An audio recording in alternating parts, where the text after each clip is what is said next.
of your rehabilitation, we've probably given you one of these stretch bands. We'll just run through now how to use this. You're going to put it around your waist, like so.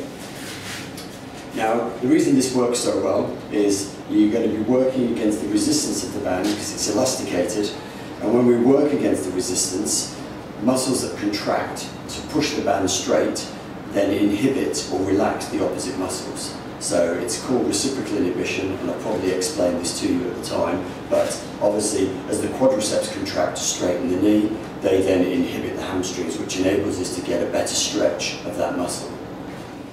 So we sit down like so, pop the belt around the foot. Obviously the thing we mentioned before was perhaps to make sure that the belt is around the wide part of the front of the foot here. If the belt was too close to the toes, then if you pull the foot back, it can fly off and hit you, and then that's not pleasant.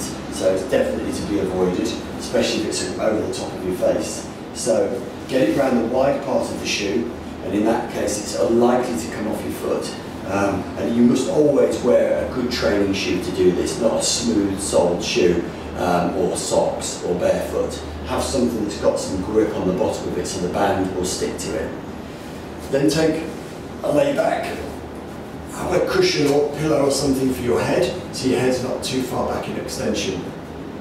Now, for the first stretch, the three components that are important here are to get the hip flexion, bring the thigh up this way, straighten the knee fully, and pull the toes towards you.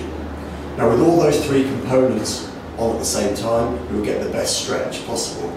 The body's going to try and avoid that discomfort that we get using this, so it's going to try and cheat and slacken off one of those components. What you've got to do is like a little mini checklist all the time you are doing the exercise or the stretch. Keep going through them, saying to yourself, could I get a bit more hip flexion? Could I straighten the knee a little bit more? Could I pull the foot down a little bit further? And then review each one of them again while you're holding the stretch. So we're looking for the maximum amount of extension of the knee and hip, and pull the foot down. Now people say, well, how long should I hold this for? Initially, if you're very, very stiff, we've probably mentioned just to do it as a mobilization. So literally on and then relax. On and then relax. But as you become more comfortable with it and more competent at doing it, then you may be able to sustain the stretch for longer in this way. And the discomfort that you feel is because the connective tissue that links our muscles down the back of the leg is highly innervated with nerve tissue. So it's very sensitive when it's put on stretch, but as soon as you take the stretch off the tissues, the pain should go. Now, using the stretch band to target the outside of the buttock and the outside hamstring and lateral part of the calf, we do this exercise where I keep my right arm, if it's on my right leg, out to the side, and as I probably said, I usually fix this under something or hold on to something here to stop my body from rotating with the leg. So keep this arm out to the side and then drop the leg across, and then, as we've done before, extend the knee, pull the toes towards you and straighten like so. You could use your free hand on the left here to pull the band round a little bit and add to that stretch.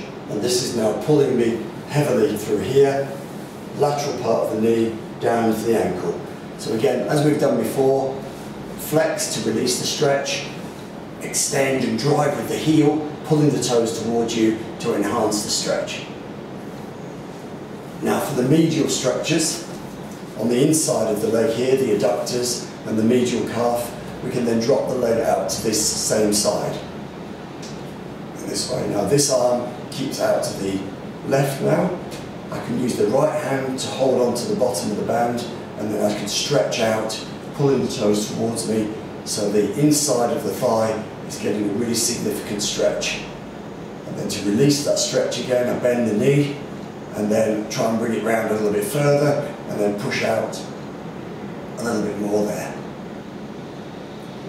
This one, for the adductors, is often less tight than the others. So you may feel you can go a little bit further with this one or sustain it for a little bit longer.